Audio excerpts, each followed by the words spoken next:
Cents Per Mile, featuring Charles Gracie and Paul Gibson, with loads of recruiting and marketing experience and backed by the largest driver audience in the world. We deliver carriers the driver perspective, find solutions, and help make sense make sense. Thank you for tuning in to Cents Per Mile. I'm your host, Charles Gracie. And I'm your host, Paul Gibson. How's it going? So what are we talking about today, Charles? It's a finale. It's insurance. It's all a nightmare. Yeah, it's kind of, yeah. So, yeah, it's the last episode of season 5. That means this is our 125th episode. That's wild. We're professionals. Yeah, at this point, yeah. But yeah, so insurance. Yeah, and I think we're also going to talk about, just all the stuff going on and what that can mean for carriers, but then also just insurance in general, because, yeah, it's a nightmare. But before that, we've got to do what we normally do. So just so you know, we are on Spotify, Apple Podcasts, Amazon Music, YouTube, basically anywhere you can get your podcasts. So if you could like, subscribe, or rate, and that helps us push out further, which helps us do cool stuff like what we're probably going to be doing towards the end of the month. Yeah, and you can also go to centspermilepodcast.com. You can suggest a topic, to be a guest, to become a sponsor, or to send us somewhere. Yep. Sponsor. Speaking of sponsors, who's our sponsor today, Charles? It's MVT, Mesilla Valley Transportation, starting from loading to unloading and maintaining the highest standards in the terms of safety while in transit. They take nothing to chance. Check them out at m-v-t.com. Yeah. I know one of our other sponsors, Taft's, is going to be at some of the places we're going, but do you think there's any chance we're going to see MVT at F3 or the Broker Carrier Summit? You never know where you're going to see MVT. That's true. Robert Pearson is a man of mystery, just like what's going to happen with everything. So we're going to get to 10-2 news. All right, so it's time for 10-2 news, where we take the most ridiculous, most interesting, most relevant, or basically whatever stories we want from the past couple weeks and, kind of just go over them. So normally I tend to disagree with Charles on a lot of things, still do, but there's a couple stories when you put them together, I've got a pretty interesting hot take. So there's the bill that calls for the end of CDL reciprocity, with Mexico and Canada, along with tighter requirements for non-citizen truck drivers. Then on top of that, you take the emergency rule about the non-domicile CDLs, coupled with probably, basically doubling down on the English proficiency. All of these things are a great time. Yeah, are not all a great time, but it's going to cause a lot of trouble for a lot of people. And we can get into that. But before we do, the one thing that I look at when I look at this in the long run, I mean, I do have a specific group of people at heart. I don't care who is in charge, who's doing what. This is going to work out great for truck drivers in the long run. And I'm here for that. We talked about it with that toxic culture. Down with the brokers. Right. We talked about the toxic culture and stuff like that a couple weeks ago, and we reminded everybody, if that market goes back to an employee market, people are going to remember. Same thing with your talk about retention. Well, here's the thing, man. The barrier to entry in trucking has gone so low across all levels, but no one sees it more than the drivers who are out there every day seeing other drivers on the road that aren't living with the professionalism that the road dictates and expects from them. And so when you're talking about being out there and not only feeling unsafe around your fellow drivers, that's a problem. When you talk about being out there and worried about the general motoring public, which most professional drivers will worry about, they got families out there. That's a problem. So seeing things that are taking the industry back down that path to correct course, I'm here for it. And where it might feel like whiplash, it's going to, because we've gone far to the left when we should have made it right. Yeah, I don't know about that. But I would say it will cause some issues. Obviously the infrastructure is going to have to be built. It's going to affect trade relations. Also, the shipping process is going to get wild. Rates are going to go up. Rates are going to go up, but so are costs on a lot of things that come from those countries. But yeah, it's going to be a tough time for brokers. It's going to be a tough time for shippers, tough time for customers. Maybe, that can be their excuse for not having bathrooms readily available for drivers. Well, it's just going to be easier to have bathrooms. Have people washing their feet in the sink. Hey, but it's interesting that in the long run, regardless, it'll hurt some people will win, but ultimately it's nice to see something that potentially, whether you go with the 18% or the 15% or the 5% margins of who's going to get eliminated plus all that freight, ultimately the drivers pay is going to go up. That's yet to be determined. That is yet to be determined. I think that there's a lot that has to happen here. But I mean, you talk about the bill calls for the end of CDL reciprocity with Mexico and Canada for tighter requirements for non-citizen truck drivers. That makes sense to me. I think you're going to see different layers of this. I think eventually there's going to be a tighter requirement for that to happen, but there's a need for those people to be able to cross over and operate. It's not like someone's going to grab the load at the border and take it. So, I mean, they're just going to have to be a little bit more stringent with who they're letting across and that the people meet our requirements here, or at least the base level. When you talk about Trump's Transportation Secretary, Sean Duffy, takes emergency action to protect America's roads and restrict non-domiciled CDLs who can't get behind having people that are certified and professional to our standards behind the wheel of 80,000 pounds. Well, and I'm going to be honest, though, with the way that a lot of things have gone, pattern recognition. I think that, I'm interested by the pause in issuing them, how long that pause goes. I wouldn't be surprised if that's almost indefinite until, there's some sort of need for it. And then, the English language proficiency. That's reasonable. Absolutely. Some of this, the fact that it's taken this whiplash to get it is a little discerning, because why did it have to go so far before someone turned around and did what was right, what made sense? Who can't get behind people being able to have basic English proficiency when operating a motor vehicle? You have to be able to communicate with the general motoring public, with the shippers and receivers on behalf of your company, with law enforcement. You have to be able to understand signs. It feels like whiplash, and I'm very empathetic to everyone that's like, hey, this is a lot real quick. And I worry that it's a lot and it's not all going to be done correctly. Otherwise, we've created another mess, because it is a lot happening at once. Oh, which will absolutely happen. Well, government's involved. Listen, we might not agree as far as all politics, but one thing we can agree on is the most efforts that are going to be fruitful for everyone have the least impact from the government involved in them. I mean, that's literally my stance on that's my entire political stance. I mean, and we don't have to worry about the government because they're shut down. Yeah, yeah, I don't know. Well, in federal, I don't. Makes for good news. Yeah, the air traffic controller thing is kind of wild, though. You don't have planes taking off. It's a good day to be a driver. Right, but I'd also be curious, at what point does that affect the supply chain? Well, I would have to tap someone that knows about the planes and all that stuff. Fuller would be a great person to bring in on that. But for me, my mind, and might be wrong, would be if there's less air traffic, because there's less air traffic controllers, that means more stuff is going to have to move on ground, and that means it's great for trains and trucks. Yeah, well, we also have some cool places to fly in a couple weeks, but it is what it is. You have cool places to fly. I'm driving. Oh, that's true. I guess you don't have to fly to Chattanooga because you already live there. But of course, I also am pretty indifferent because I just got my real ID yesterday. Well, congratulations. It's about time. It was out how many years? 5. But no, I think a lot of this I think is actually collectively, while I think it is messy, while I think it is haphazard, if that bill does go through, my hot take is the driver pay will go up.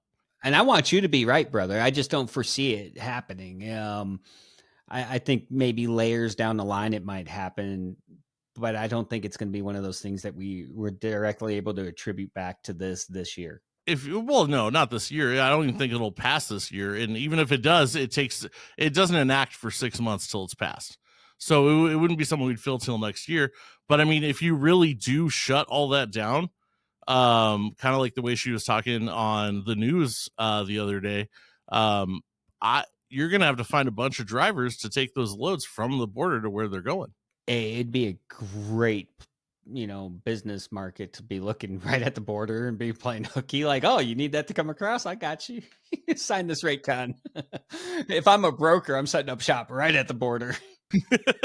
Yeah, I mean, it's going to obviously affect, cross-border carriers, but internally, I mean, there's a lot of people who could scoop up that freight. Do you think if we keep going this way, though, that how like you go to strip malls and you got your same like businesses in the strip malls, you got your florists, you got your cleaners, like it'll be your insurance agent, your broker, your carrier, and just be like strip malls of transportation? Well, it's almost like maybe you could figure out one way to fix all of it is to consolidate all of it, and kind of maybe what I always say and revisit the Motor Carrier Act of 1980.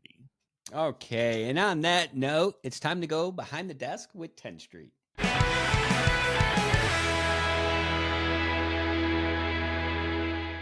Do you want to grow your fleet but get buried by paperwork, slow hiring processes, and outdated systems, all while struggling to comply with changing safety regulations?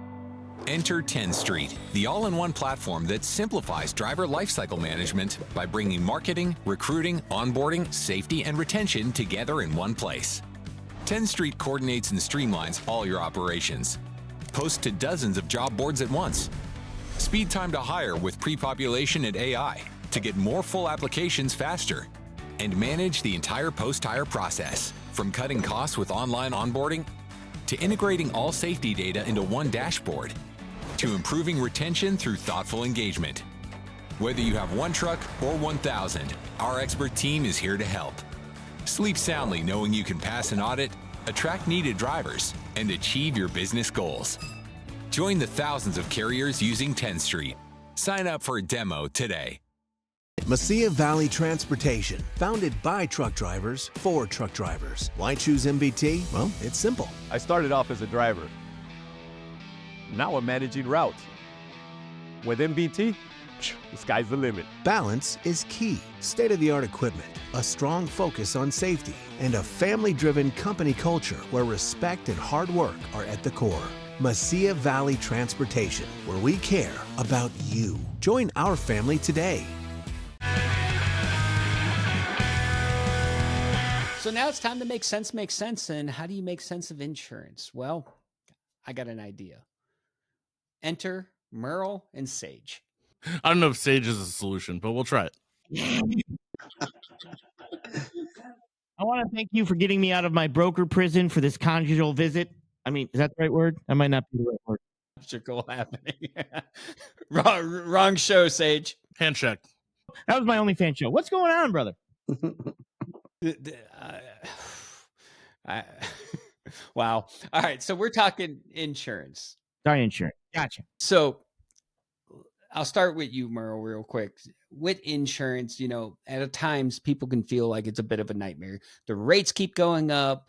The claims keep going up. So that justifies the rates going up in the world that we live in. Like, what's some of the things that you're seeing that people aren't directly attributing to why the rates keep climbing? Because there's got to be a reason. It can't be that they're just out there gouging us, could it? No, it's You said that real quickly. well, they are gouging. I mean, whether it's trucking, your home, your car, I don't care what it is, it's all gone up. But it also has to do with more than just semis having accidents. It's the gross population or the risk factor in each category, and then where they live. So hurricanes, weather, payouts, claims in certain regions cause those rates to go up. North Carolina is a great example of that. Some areas in Georgia, even in homes in Atlanta, there's a lot of companies that are not wanting to enter the Atlanta market for home insurance because of the cost or how they're building things. In the trucking space, it's all affected by that because of where they actually geographically live. If you operate out of North Carolina, it's cheaper to move your entire operation out to a little field in the middle of Wyoming, and your rates are going to be significantly cheaper than you are going to have it out of North Carolina, Florida, or some of these southern states, because what do we have down here?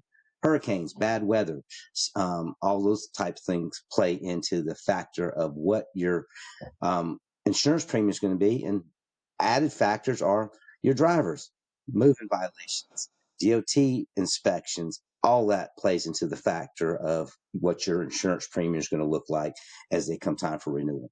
And Sage, when we're talking about insurance, you can't have this conversation without talking about, the non-domiciled CDLs, the headlines, all these other things that have kind of given trucking its black eye. What do you think are some of the things that we can look forward to maybe helping the insurance situation now that some of these crackdowns and enforcements are actually going through? I think insurance goes by the law of large numbers, right? So when you have large numbers in regards to that, that's kind of how they also do their calculations. So, I mean, obviously, it's like Merrill said, it's accidents. It's also thefts and cargo thefts and situations like that also affect the insurance pricing, which might not affect you. And I get this a lot with drivers. He's like, well, I'm a very good driver. Why are they charging me this much money? And it's a lot of times it's not based on how good you are. It's based on how bad everyone else area. I've been to Kansas City. It makes sense. Yeah, exactly. So it's a lot of it's going to have to do, but the issue is I think Progressive, one of the main ones, have said that rates are going to continue to go up, for the next 3 years and stuff, because it's not just being affected by that. Also, when they go to repair your vehicle or do things like that, if there's high costs on tariffs, bringing in parts, if the price of the shops go up and stuff like that to repair that vehicle, that also eventually raises the rates also.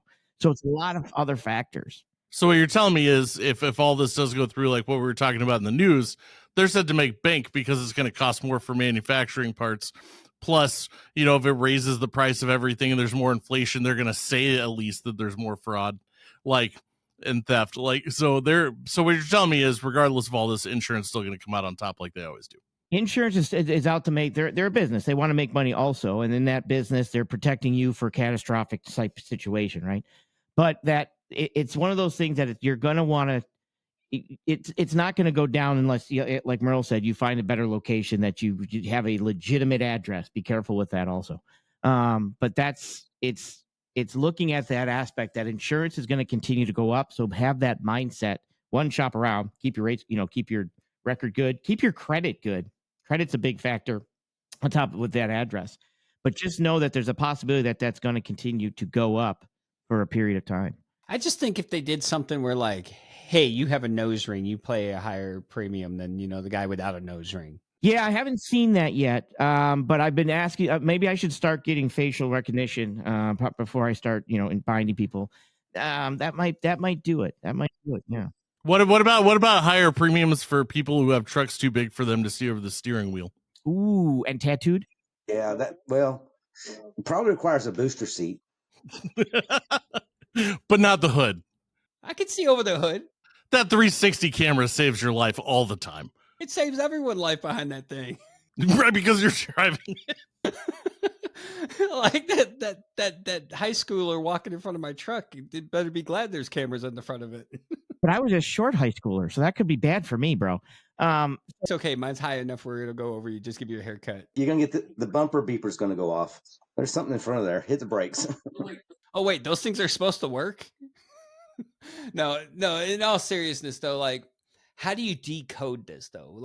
If I'm a carrier and I'm looking at all these rising costs, what's some of the things I can do, Merrill, that might help me be at least more competitive when I'm shopping around for insurance to make sure, hey, it's going to go up, but I can mitigate how much it goes up? Driver quality of your driver. I just got off the phone before this call. He's an owner op. 4 violations. He had great rates until it comes time for renewal, and those renewals shot him up into another $40,000 for the year. I mean, you can't control if you're not following the laws, being safe, being proactive, and not trying to be reactive. And when you're small carriers, you got to be paying attention to your driver's habits, making sure they're not causing major issues. One accident can cost you lots of money when it comes time to renewal. During the accident and in insurance.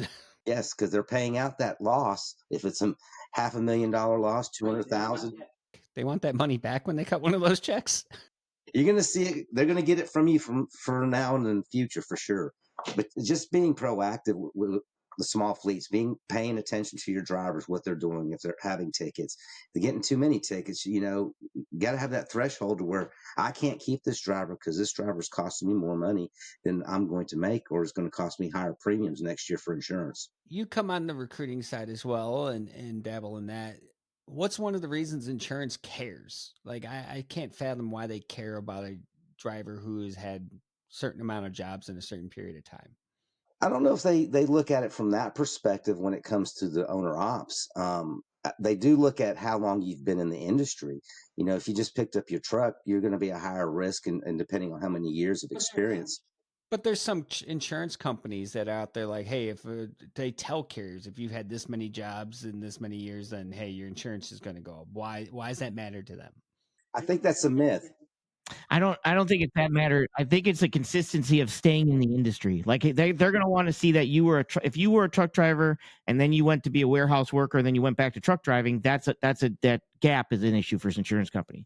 So you mean when a carrier says our insurance company? Oh my God. What?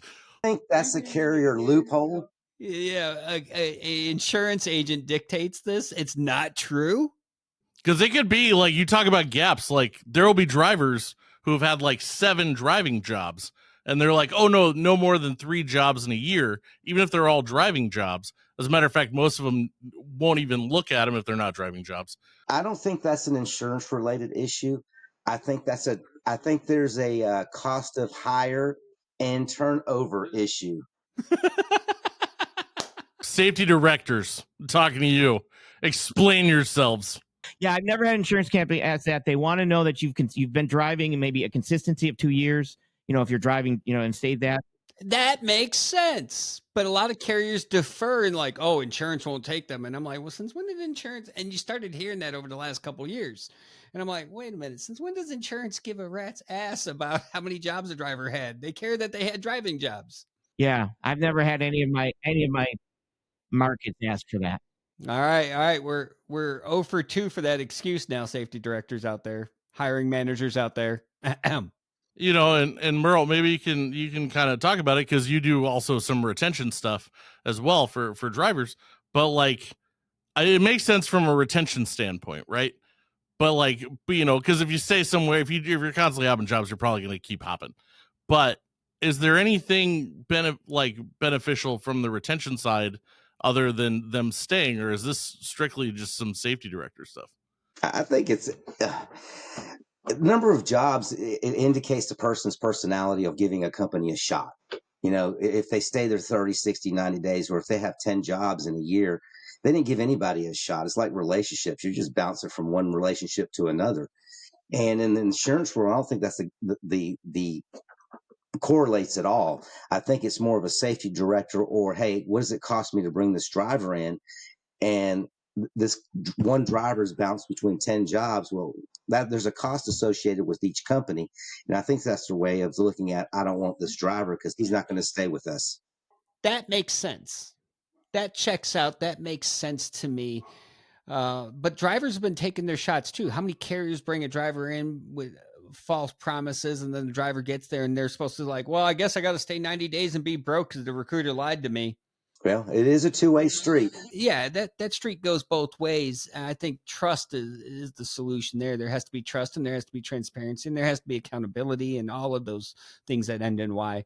But when we get back to the insurance side, it's nice to know that doesn't weigh against that, because we hear that line all the time and it just never made sense. And now Paul and I are probably going to have a spoof episode on just this. Well, actually, I thought about it. That should be the next episode for the next season, the very first one. I think it'll be a heated topic. It does make sense, though, because Merrill hit it on the head.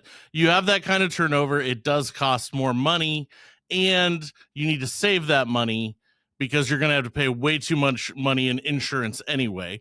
Yeah, you're going to be spending a lot in insurance regardless. And what's right around the corner. So insurance renewals are right around the corner. And with insurance renewals right around the corner in a tight margin like this, I guess one number we're going to be paying attention to is the bloodbath that comes from that. Because we know plate renewals, insurance renewals, all the renewals are right around the corner. We're going into Q4. Well, we're in Q4. It's one of those times where it's time to break out that checkbook. It's time to break open that piggy bank. And these carriers are going to be losing money galore. And with premiums going up and everything else going up, inflation's not going anywhere. And the market doesn't seem to be sparking any sense of life. You know, it's one of those things that I'd imagine that we're going to continue to see some tombstones put up for some more carriers as we go through fourth quarter and early first quarter. You're going to see that happen for the 1-2 truck outfits a lot more. I can tell you what I've been working with this week. There's a lot of guys that are like, I'm just going to have to sell my truck. I can't afford this. That's more than I make if I have to pay $100,000 a year. By the time I do fuel, tires, maintenance, and insurance, he said he's going to sell his truck. I still think we're going to see at least one decent name between now and end of first quarter. I think we're going to see one of those hallmark names in trucking just go. I can appreciate that. Like forever, you've been quite the optimist, Charles, and saying like, oh, but next quarter is going to be better. And you're finally on my boat where you're like, it's been next quarter for 3 years. No, I can read the tea leaves, man. And the fact of the matter is there's no light switch for this. I mean, this is a dumpster fire on wheels. Someone threw a match and now it's on fire. It's rolling down the hill. It's going. It's going to take time to course correct. We're seeing a lot of the signs of a course correction on the driver barrier, the entry side. And obviously it's going to be maintaining that to see the rates and stuff go up. But I think as an industry, we're competing with rails. We're competing with the market. We're competing with the fact that consumers aren't spending as much right now because of rising costs. Like there's a lot of things we're competing with right now. On the scale of importance, kind of trucking's like down a couple notches when you look at the whole world's on fire. No, I appreciate you guys sharing the insurance wisdom, and really quickly from each of you on a scale of 1 to 10 of how enthusiastic carriers should be about their renewal. Sage. Excited as in discounted. Which way are we going? 1 is bad. 10 being the absolute worst, 1 being the best case scenario. I'm thinking somewhere around a 7 or 8 being bad, being a bad. And Merrill, 10 being the worst case, 1 being the best case. Where are we at on this scale? Well, let's put it this way. Why was 6 scared of 7? Because 7, 8, 9. That makes sense. And this on a higher note, I got a 15-year-old that's getting a permit. How bad am I screwed? Oh God, get him off your license, get him off your insurance, get his own. Are you guys worried with having to have the hard talk with people with the way that people have recently handled insurance? Are you guys okay? I'm actually pretty good. I talk to my guys, and if you guys, if they want to call me, I make sure they understand everything, any discount they can get, technology, ELDs, make sure they understand all that. So my guys usually aren't. Now you guys have to test and get licensed for this, correct? Oh yeah. Do they give you guys like a safe word when it gets too rough? Yeah, mine is cents per mile. I don't know if that was I don't know what that was. maybe that was not my safe word. I'm thinking that was the opposite word. Either way. Yeah, you're not safe here. The safe word is have a blessed day. Also, Sage, I wanted to ask you real quick with everything going on, with all the stuff we talked about in the news, because you also do brokerage. What do you predict that all of that looks like for you if everything goes the way it looks like it's going? So now remember, I'm in jail for brokering. So basically, I'm not really, but when things like this happen, it actually gets fairly busy because customers are going to reach out and say, hey, how can we go back to saving money? What can I do? And so I don't, when the market gets tighter, brokers actually usually make more money, to be honest, because a lot of times it's hard to find a truck. And if I can find a truck and somebody else can't, then they pay me a little bit more for that. But it's still my job to try to do whatever I can to keep costs down for shipper. And still be able to provide a service to the carrier if needed. So I think if anybody wants to look at investment, start investing in rail if that does happen, because there's going to be a lot of rail moves. Because we're all getting railed.